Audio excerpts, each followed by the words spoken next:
You ask Tiger to solve. This deals with linear equations with one unknown.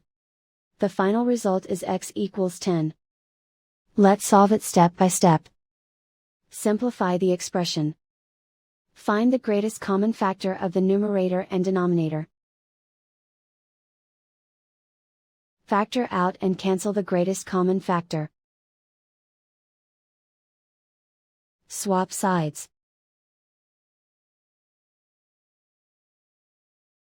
Isolate the x. Multiply both sides by 15. Group like terms.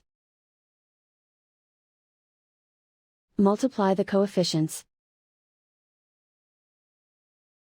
Simplify the fraction. Multiply the fractions.